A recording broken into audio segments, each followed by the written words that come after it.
Hello and thanks for joining us for France in Focus. I'm Tom Burgess-Watson. In this edition, we're turning our eye to the most French of institutions, the bistro, France's answer to the pub, which, like this one, the Polydor in the Latin Quarter of Paris, have played a central part in French culture for more than a century.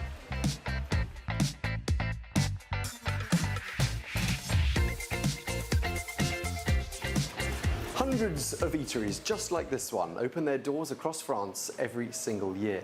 But an even greater number is shutting up shop. And that's been the overall trend for the past few years. So why is that? And what is being done to save the French bistro? Let's take a look. Stepping off the train at Paris's Gare de l'Est, it's almost the first thing you see. Exterior Quai is a classic French bistro, which since the 50s has been serving up drinks, traditional cuisine, and good humour to its regulars. I work in computers, so in order not to be stuck inside an office all day, I try to find other places to work. I found this bar 2 years ago, and now I come here almost every morning. We're treated well here. Yes, we are. It's very nice. Marcel is the man behind this friendly environment. He's worked in the business for 50 years, devoting his life to bistros since his youth in southern France. Now he'd like to pass on the baton, retire and travel, but he's struggling to find a buyer. The difficulties include financing, regulation, neighborhood associations that are against cafes or noise, and then, of course, the difficult hours. It takes a lot of sacrifice. And do people want to make a sacrifice? I don't think so. But Marcel won't hear of handing over his business to a chain. For him, bistros are the heart and soul of Parisian neighborhoods, an opinion shared by its visitors. We always go to bistros when we're in Paris, but I live in the countryside and there are no bistros there, so you lose the habit. It's a shame because there are no places to meet in the countryside. The disappearance of bistros is much more visible in the countryside. In 70 years, their numbers have shrunk from 600,000 to 35,000. In some villages, young people are experimenting with new ingredients in the kitchen or by adding newsstands and packaged drop-off services. But sometimes the local council is obliged to step in, as it did here in the village of Noyelles. To keep the cafe open, it bought it for 200,000 euros out of an annual budget of 6 million. It's an investment that will benefit our community. It was unthinkable to not have a place to mix with people, like a cafe. It was the only one left. The mayor is going to these lengths because he knows the consequences if the bistro closes. Josette Allegua conducted research on the subject. Her conclusion is clear.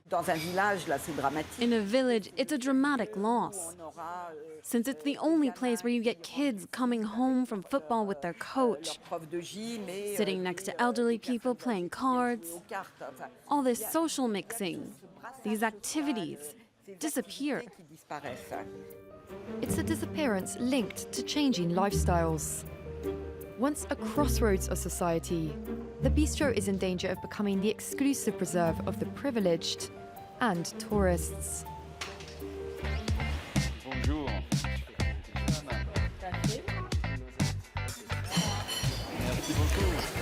Bistros have a rich history, and in this particular instance, the Polydor dates back to 1845. It was a favorite of the likes of Ernest Hemingway and James Joyce.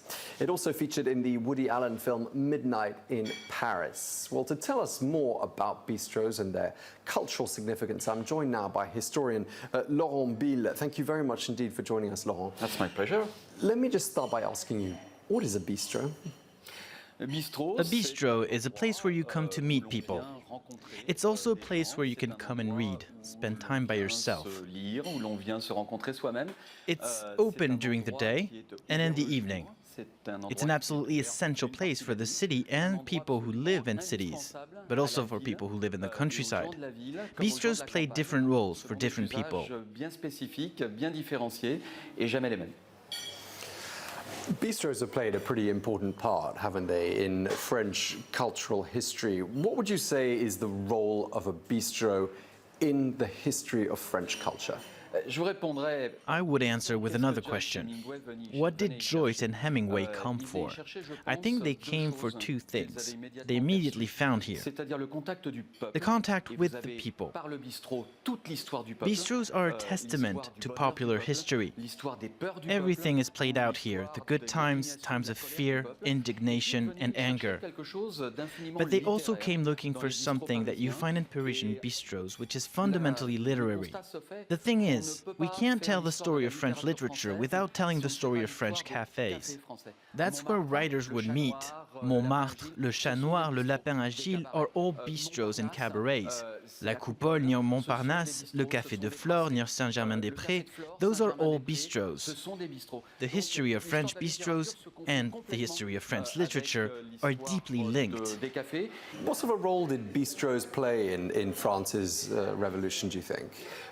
First and foremost, bistros are the place where we get angry.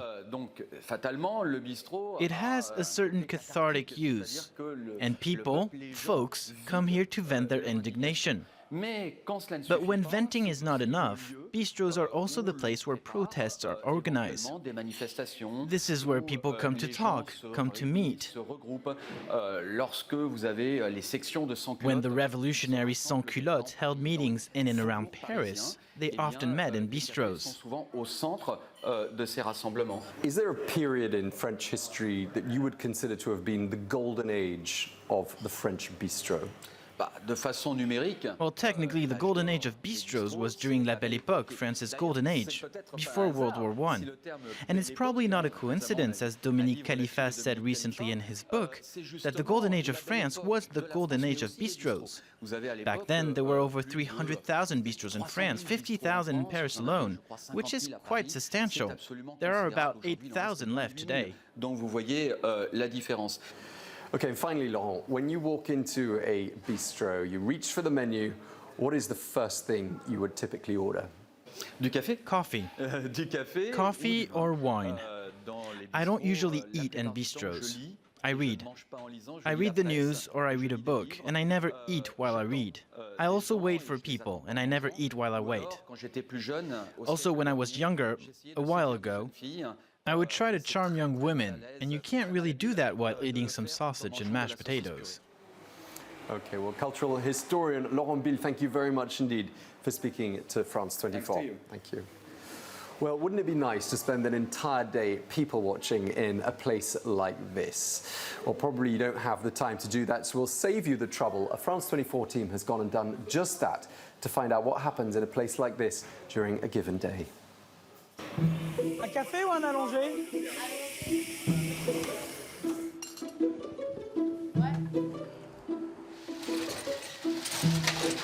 Ce sont des fûts de 30 litres. Et donc ça pèse une trentaine de kilos. Ça fait un peu mal au dos, mais il faut bien fraîchir les jambes. Le matin, avec les livraisons, c'est un petit peu la course, oui. Si les gens arrivent très tôt le matin. Oh, j'aime les bistrots parisiens parce que c'est l'occasion de rencontrer des gens, c'est l'occasion d'être dans un environnement assez vivant. We live just above, so it's practical for us to come, and we know the garçons. Comment ça va?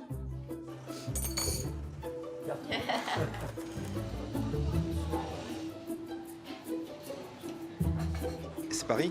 C'est le plaisir des brasseries, des cafés, des produits, c'est magique. C'est en train de changer. Beaucoup de touristes qui vont et qui viennent, alors qu'avant on avait vraiment beaucoup plus d'habitants et d'habitués justement ici à cette même palette.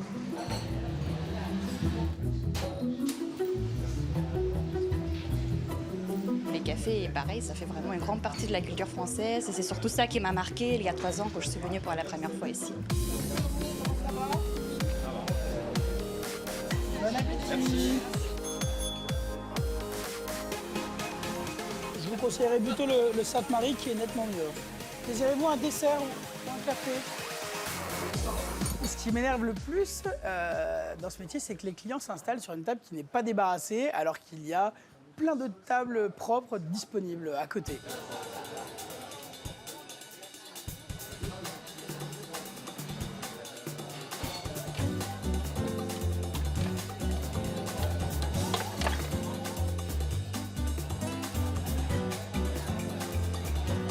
c'est un bistrot qui respire l'esprit artistique du quartier.